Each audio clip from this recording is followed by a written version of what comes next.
Paano kung ang taong tinatawag nilang bobo at walang pangarap ang siya palang hahawak ng huling halakhak?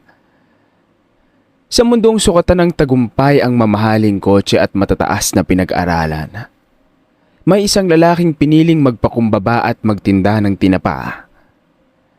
Inapi, nilait, at ipinahiya sa harap ng maraming tao ng sarili niyang dugot laman. Pero hanggang kailan kayang tiisin ng isang tao ang pang-aabuso ng kapwa? At ano ang mangyayari kapag ang taong inakala nilang walang mararating ay bumalik ng may daladalang hindi nila kailanman inaasahan? Ito ang kwento ng pagsusumikap, kababaang loob, at ng tadhana na marunong maglagay sa bawat tao sa tamang kalalagyan. Oops! Teka lang mga kakwentuhan, bago natin alamin kung paano niya sinagot ang panlalait sa kanya, siguraduhin mo munang nakasubscribe ka na sa ating channel. I-like mo ang kwentong ito at i-share mo na rin sa iyong mga kaibigan para mas marami pa tayong magagandang kwento na maibahagi sa inyo. Ano? Tara! Simulan na natin ang panibagong kwentong gagabay at magbibigay aral sa buhay.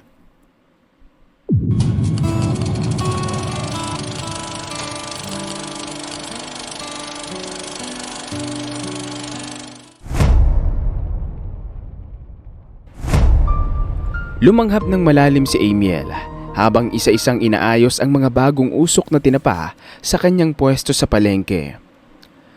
Bili na po kayo ng tinapa, masarap ito, bagong usok pa. Ngunit agad ding naglaho ang ngiting yon nang makarinig siya ng isang pamilyar na boses. Naku, Elvin! Tingnan mo nga kung sino ang nakita natin. Unti-unting lumingon si Amiel. Nanigas ang buo niyang katawan nang makita ang tiyahing si Aling Devon, mister nitong si Mang Elvin, at ang pinsan niyang si Jasper. 7 taon mula nang putulin niya ang ugnayan sa mga kamag-anak niyang walang ibang ginawa kundi alipustahin siya at pati ang kanyang mga magulang. Tiyang, kayo po pala yan. Matagal na po tayong hindi nagkita. Magandang umaga po. Anong maganda sa umaga? Tingnan mo naman ang hitsura mo. Sus Mariosep! Paano mo natitiis ang amoy ng tinapa? Amoy usok! Amoy isda! Amoy kahirapan! Kunwaring naduduwal si Aling Devon. Tiyang, bakit po ganyan kayo magsalita? Di ba po, dati kayong nag-uulam ng tinapa? Paborito niyo pa nga to eh. Napamaywang si Aling Devon. Hoy Amiel! Dati pa yon. Pangmayaman ang panlasa ko ngayon. Steak nang hinahanap ng sikmura ko. Pero ikaw, hanggang ngayon, wala ka pa rin nararating. Di wala ka man lang magandang trabaho. Akala ko pa naman milyonaryo ka na, pero hindi pala. At anong klaseng trabaho to? Pagtitinda ng tinapa? 7 taon nang lumipas, Amiel. Wala ka pa rin nararating. Ikaw na yata ang pinaka-perfect na halimbawa ng taong walang pangarap. Hindi totoo yan. Mataas ang pangarap ko. Kaya nagsisikap ako sa bahay. Pinapasok ko lahat ng trabahong alam ko. Basta marangal. Ilang taon ka na bang nagsisikap? Bakit tindero ka lang ng tinapa? Samantalang ako, nakapagtapas ako sa magandang university. Na-promote na ako bilang manager ng isang malaking kumpanya. May sarili na ako sa sasakyan. At nagpapatayo na ako ngayon ng napakalaking bahay. Pagmamayabang ni Jasper. Inayos pa nito ang mamahalin nitong relo. Alam kong simple lang ang trabaho ko, pero wala namang masama sa pagtitinda ng tinapa. Ngumisinang nakakaloko si Jasper. Masaya ka ba talaga na tinapa ang kaharap mo araw-araw? Bakit hindi mo kasi ako gayahin? Kung ginaya mo lang sana ako noon, baka umunlad din ang buhay mo. Tamang anak ko, napakalayo ng agwat ninyong dalawa. Kaya proud na proud kami kay Jasper.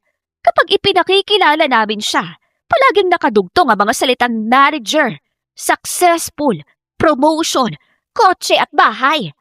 Pero ikaw, sigurado akong kahit sarili mong mga magulang ay hindi ka kayang ipagmalaki dahil nakakahiya ang trabaho mo. Naikuyom ni Amiel ang magkabilang braso. Hindi po totoo yan. Palaging sinasabi nila nanay at tatay na ipinagmamalaki nila ako. Masaya ako sa ginagawa ko at marangal ang trabaho ko. Hindi ako nananakit o nanluloko ng kapwa. Saglit na natahimik ang paligid. Pagkatapos, sabay-sabay na humalakhak ang tatlo. Palibhasa! Nagmana ka sa mga magulang mo. Bobo rin ang mga magulang mo. Walang pinag-aralan. Kaya proud na sila kahit hanggang pagtitinda lang ng tinapang narating mo. Kung matalino ang mga magulang mo, Siguradong mahihiya silang ipakilala ka. Gumuhit ang litid sa leeg ni Amiel. Namula ang kanyang mga mata. Tama na po. Kung gusto niyo akong insultuhin, ako na lang. Huwag na ninyong idamay ang mga magulang ko. Wala silang ginawang masama sa inyo. Pagkatapos ay ngumisi si Jasper. Masyado ka namang sensitive, Amiel. Nagkakatuwaan lang naman sila nanay at tatay. Oo nga. At saka, nagsasabi lang naman kami ng totoo. Huminga ng malalim si Amiel. Mawalang galang na po. Kung wala na kayong magandang sasabihin, mas mabuti pang umalis na lang kayo. Ngumisi si Jasper. Sige, aalis na kami bago ka pa umiyak. Hindi na rin namin matiis na manatili rito. Sobrang baho naman rito. Tara na. Baka kumapit pa sa damit natin ang amoy ng paninda niya. Muling nagtawanan ng tatlo. Habang naglalakad palayo ay inilabas ni Jasper ang susi ng sasakyan. Inikot-ikot pa yon sa daliri nito. Excited na akong gamitin ang bago kong sasakyan. Kakabili ko lang, mamahalin at binayaran ko ng cash. Pinindot ni Jasper ang remote key. Mula sa labas ng palengke ay narinig ang mahinang tunog ng mamahaling sasakyan. Lumingon pa si Jasper kay Amiel at ngumisi. Ito ang pinagkaiba nating dalawa. Ikaw, umaamoy pa rin ng tinapa. Ako, nagmamaneho pa uwi gamit ang sports car. Nagkatawanan sina Aling Devon at Mang Elvin habang nagtatakip pa rin ang ilong. Naglakad ang mga ito papalapit sa nakaparadang sports car. Napailing na lamang si Amiel habang pinagmamasdan ng palayo ang tatlo. Ngunit makalipas lamang ang ilang segundo, napansin niyang hindi umaandar ang mamahaling sports car ni Jasper. Nakababa ang bintana nito at kitang-kita niya paulit-ulit na pinipindot ni Jasper ang push start button. Ano ba naman? Bakit ayaw umandar nito? Anak, ano nangyayari? Baka may sira agad. Pero di ba bago lang yan? Napailing si Amiel. Sa kabila ng pang-iinsultong natanggap, hindi niya maiwasang mag-alala para sa pinsan niya. Iniwan muna niya sandali ang tindahan at naglakad papunta sa kotse. Tumayo siya sa tabi ng bintana at bahagyang yumuko. Jasper, may problema ba? Napangiwi si Jasper. Hindi. Ano kasi? Ayaw umandar ng kotse ko. Naubusan ng gasolina. Yun lang pala. Akala ko naman kung ano na. Nakalimutan kong magpakarga. May malapit bang gas station dito? Mayroon, doon lang sa kabilang kanto. Sige, pupunta kami ron. Kinapa ni Jasper ang magkabilang bulsa. Nawala ang ngiti niya. Kinapa nito ulit ang likod sa bulsa. Pati dashboard ay binuksan nito. Unti-unti itong namutla. Pambihira naman. Bakit ngayon pa? Hindi pwede to. Bakit anak? May problema ba? Naguguluhang tanong ni Mang Elvin. Naiwan ko kasi ang wallet ko. Nandun ang lahat ng cash at cards ko. Paano tayo magpapagas ngayon? Hindi ko rin po alam eh. Narinig iyon ng mga ibang tindero at dumadaang mamimili. Ang iba ay palihim na natatawa habang nagbubulungan. Ano raw? Pinagmamalaki ang bago ang kotse niya pero walang gas. Naiwan daw yung wallet. O baka wala talagang pera. Tahimik na nakatingin si Amiel. Napakamot siya sa ulo habang pinagmamasdan ng pinsan niyang namumutla sa kahihiyan. Bumalik siya sa pwesto niya. Binuksan niya ang kahang pinaglalagyan ng benta. Isa-isa niyang inilabas ang laman. Tapos muli niyang pinuntahan si Jasper. Iniabot niya rito ang isang supot. Kumalansing iyon. Heto, sa'yo na lang ang kinita ko ngayong araw. Gamitin mo pang gas. Muling tumigas ang panga ni Jasper. Ayoko. Hindi ako tatanggap ng pera galing sa'yo. Mas lalong hindi ko tatanggapin ang perang kinita mo sa pagtitinda ng mabahong tinapa. Ibalik mo na yan sa kaha mo bago pa mangamoy dito sa kotse ko. Napakamot sa ulo si Amiel. Jasper, tanggapin mo na to dahil wala kang ibang mahihinga ng tulong. Sige ka, makakayanan mo bang maglakad pa uwi habang nakasuot na makapal na suit? Sobrang init pa naman ngayon. At okay lang ba sa'yo na iwan dito ang kotse mo? Hindi pwede. Baka pagtripan ng mga loko-loko itong kotse ko. Kung ganun, tanggapin mo na to. Muling inabot ni Amy ang supot. Sige na nga. Napilitan si Jasper na kunin yun. Ang bigat nito, puro barya. Wala ka bang iba riyan? Wala eh. Puro barya kasi ang binabayad ng mga customer ko. Kainis naman. Paano ko to bibit-bitin? Reklamo ni Jasper. Yan lang ang laman ng kaha ko. Pero kung ayaw mo talaga, hindi na ito pipilitin na tanggapin yan. Sandaling nag-isip si Jasper.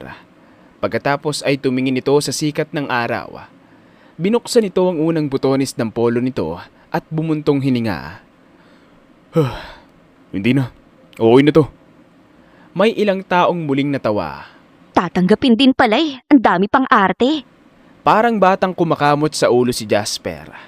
Nawala ang kayabangan na kanina'y taglay nito. Wala na itong nagawa kundi bumaba ng sasakyan. Tay, tulungan niyo naman po akong itulak tong kotse. Napabuntong hininga si Mang Elvin. Ay nako Jasper, matanda na ako. Pagtutulakin mo pa talaga ako ng sasakyan. Jasper, hindi pwede ang tatay mo. Sobrang init. Baka ma-stroke siya. Eh ano pong gagawin ko? Ano pa? Eh di ikaw ang mag-isang magtulak ng sasakyan. Pero hindi ko po ito kayang itulak ng mag-isa. Kinusumot ni Jasper ang mukha nito hanggang sa napatingin nito kay Amiel. Alam ko na, Amiel! Total, binigyan mo na rin ako ng panggas. Tulungan mo na rin ako magtulak ng kotse. Napakibit balikat si Amiel. Pasensya na Jasper, pero hindi na kita matutulungan. Hindi ko pwedeng iwan ang mga paninda ko eh. At siguradong hahanapin ako ng mga customer ko. Pero hindi ko kaya magtulak mag-isa. Kaya mo yan. Mukha ka namang malakas eh. O siya, babalik na ako sa tindahan ko. Amiel, sandali! Hindi na lumingon si Amiel. Nagtuloy-tuloy siya sa paglalakad hanggang makabalik sa pwesto niya. Inasikaso niya ang mga customer na kanina pa naghihintay. Jasper, bakit nakatulala ka pa rin? Bilisan mo! Itulak mo na yan. Ayoko nang manatili rito. Kanina pa tayo napapahiya. Bulyaw ni Aling Devon. Ayoko na rito. Jasper, bilisan mo ang kilos. Opo. Napayuko si Jasper sa kapilit na itinulak paabante ang sasakyan. Pinapanood ito ng mga nagtatawa ng customers at tindera. Napapabuntong hininga naman si Amiel habang tinatanaw ang pinsan niya. Isang araw, papasok sa bagong tayong mansyon si Jasper. Kasama niya ang mga magulang niya. Jasper anak, ito na bang bagong bahay natin? Opo, katatapos lang pong itayo ito. Kaya magpapa-house blessing tayo ngayon. Hinihintay lang po natin si Father Rudy. Nagpa-deliver din ako ng masasarap na pagkain. Siyempre, mayroong steak at lechon dahil alam kong paborito niyo yun. Sobrang ganda naman ito. Ang laki pa. Dito na ba talaga tayo titira? Manghang tanong ni Mang Elvin. Opo, sinadya kong hindi ipakita sa inyo ang construction ng bahay dahil gusto kong sorpresahin kayo. Maswerte talaga kami na ikaw ang anak namin. Kahit kailan, hindi mo kami binigo. Kaya pinagmamayabang ka namin sa mga kamag-anak natin. Hindi kagaya ng pinsan mong si Amiel. Hanggang ngayon, wala pa rin siyang nararating. Samantalang ikaw, may sariling bahay na. Masaya po ako na gustuhan nyo rito. Pero 2 linggo lang tayo mag-i-stay dito. Ha? Bakit naman? Kailangan pa po kasing iparenovate ito. Biglang pinagpawisan si Jasper. Ipa-renovate? Kagagawa lang nito ah. Mukhang wala namang problema ang bahay. Bakit ipaparenovate pa? Napakamot ulo si Jasper. Parang naghahanap ng sasabihin. Nay, tay, gusto ko kasing mas pagandahin pa ito para maging komportable kayo lalo. Okay na to. Huwag mo na itong ipa-renovate. Teka, nasan nga palang kotse mo? Nasa talyer po. Pinapaayos ko lang. Sabi ni Jasper. Marahan siyang napalunok sa sariling laway. Maya-maya, dumating na ang pari at mga kamag-anak nila at inumpisahan na ang house blessing. Nang matapos ay nagsimula na silang kumain. Lumipas ang ilang minuto, masayang nagsalo-salo ang mga bisita sa malawak na hardin ng mansyon. Naku Jasper, ang lambot ng steak! Sabi ni Mang Elvin habang nangunguya. At yung lechon, parang galing sa mamahaling hotel. Dagdag pa niya. Maya-maya, lumapit ang ilang kamag-anak nila. Swerte talaga ninyo. Ang galing ng anak ninyo. Buti pa si Jasper. Ang bata pa pero may mansyon na. Hindi naman nakapagtataka na successful ang anak namin. Matalino siya at madiskarte. Pagmamalaki ni Aling Devon. Oo nga. Sana lahat ng anak ganyan. Nasa pagpapalaki yan. Pinalaki namin ng maayos si Jasper. Kaya naging successful siya. Tama. Ang galing mo talaga Jasper. Manang-mana ka sa mga magulang mo. Ngumiti si Jasper habang umiinom ng juice. Para po sa inyong lahat ito. Kumuha pa po kayo ng pagkain. Maya-maya, nakarinig ang lahat ng malakas na ugong ng rotor blades. Napatingala ang lahat. Oh, ano yun? Chopper ba yun? Dito ba bababayan? Unti-unting lumapag ang isang mamahaling chopper sa bakanting bahagi ng malawak na bakuran. Napatayo ang lahat. Huminto ang makina ng chopper. Bumukas ang pinto. Naunang bumaba ang 4 na lalaking nakaitim na suit. Mabilis na sinuri ng mga ito ang paligid. Pagkatapos, marahang bumaba si Amiel. Simple pa rin ang suot niya. May nahon siyang naglakad. Nagsimulang magbulungan ang mga kamag-anak niya. Si Amiel ba yun? Hindi ba siya ang tindero ng tinapa sa palengke? Biglang natawa si Aling Devon. Aba, Amiel! Saan mo naman hiniram yung chopper na yan? Tumawa rin si Mang Elvin. Baka naman dinakaw mo lang yan. Insan, huwag mo sabihin balak mo magpanggap na mayaman. Tigil-tigilan mo na yan. Hindi mo kami mauuto. Panunuya ni Jasper. At sino ba yung mga kasama mo? Hindi ka na nga imbitado. Nagdala ka pa ng mga karagdagang bisita. 4 pa talaga. Aba, mahiya ka naman. Bulyaw ni Aling Devon sabay iling. Umalis ka na. Ayaw namin masira ang selebrasyon. Giit ni Mang Elvin. Oo nga, lumayas ka rito. Kapag hindi ka pa umalis, tatawag kami ng mga pulis at ipapakaladkad ka namin palabas.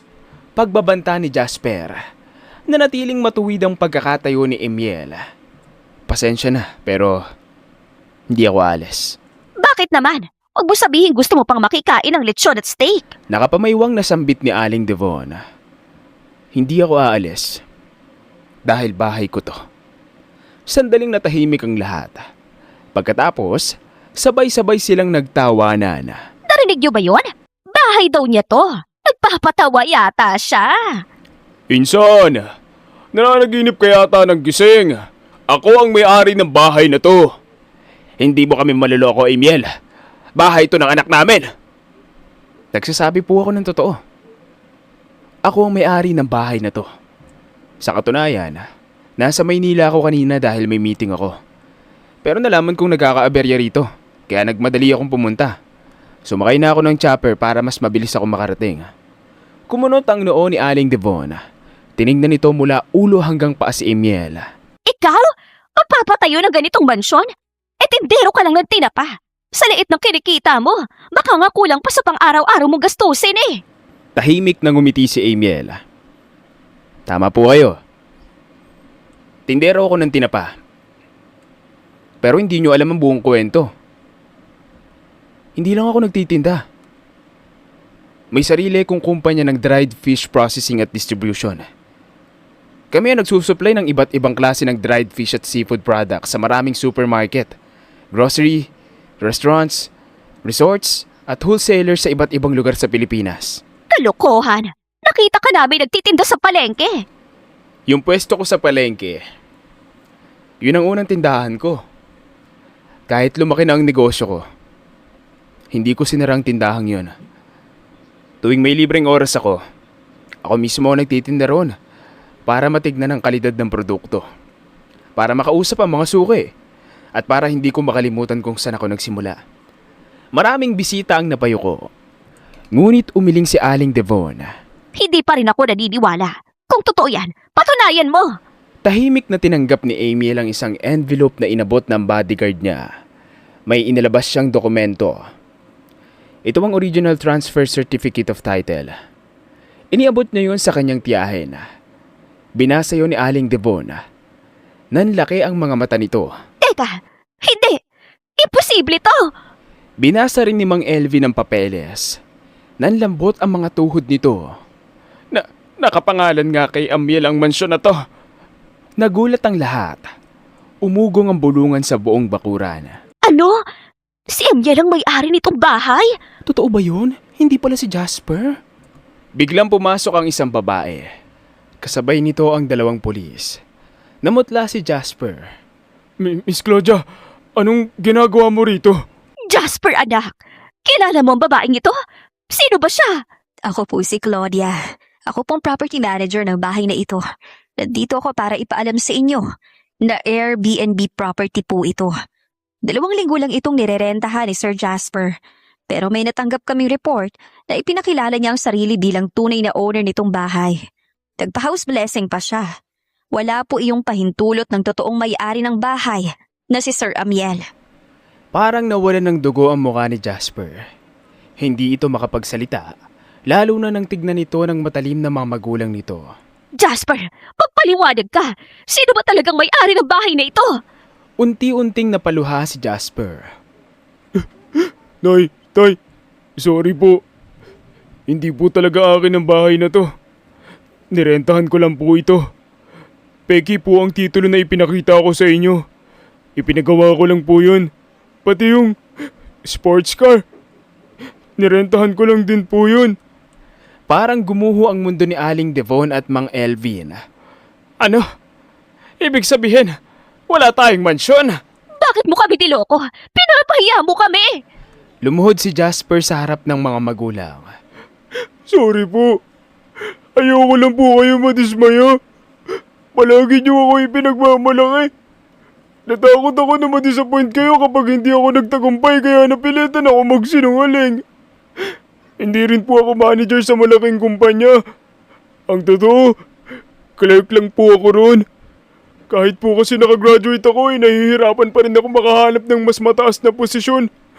At yung perang binibigay ko sa inyo, karamihan doon ay inutang ko lang. Sunod na tumingin si Jasper kay Amiel. Insan, sorry din dahil palagi kitang nilalait. At pasensya na dahil inangkin ko ang bahay mo. Gusto ko lang namang ipagmalaki ako nila nanay at tatay eh. Pero mali pa rin ang nagsinungaling ka. Alam mo bang pwede kang makasuhan sa ginawa mo? Kumabog ang dibdib ni Jasper. Ha? Makakasuhan ako? Oo. Pero ayokong umabot pa tayo roon. Kaya umalis na kayo. Kung hindi, mapipilitan akong ipatupad ang lahat ng legal kong karapatan bilang may-ari ng property na to. Nataranta si Jasper. Ayokong umabot sa ganun. Aalis na kami. Pasensya na ulit, Insan. Aalis na kami, Amiel. Pasensya na sa masasakit na salitang nasabi namin. Hindi ka namin dapat tinawag na bobo. Mas lalong hindi namin dapat nilait ang pagtitinda mo ng tinapa. Nahihiyang wika ni Aling Devon. Pasensya na dahil pinapaalis ka namin kanina. Masyado kaming naging matapobre. Saad ni Mang Elvin. Hindi na naghintay ng tugon ng mga ito at dali-dali nang umalis. Tahimik lang na tumingin si Amiel sa papalayong pamilya ni Jasper. Hindi siya masaya sa kahihiyang tinamo ng mga ito. Dahil para kay Amiel, mas mahalaga ang katotohanan kaysa paghihiganti. At hanggang dito na lang ang magandang storyang ito. Kung nagustuhan mo ang ating ibinahaging storya, huwag mong kalimutang pindutin ang like button. At kung nais mo pang makarinig ng mas marami pang inspiring stories, mag-subscribe ka na at hit ang notification bell para lagi kang updated sa aming mga susunod na kwento. Maaari mo rin itong share sa iyong mga kaibigan at mahal sa buhay. At huwag ka mahiyang mag-iwan ng comment. Sabihin mo sa amin kung saan ka nanonood at kung anong aral lang yung napulot mula sa kwento natin ngayon. Maraming salamat sa iyong pakikinig. Hanggang sa muli, kakwentuhan.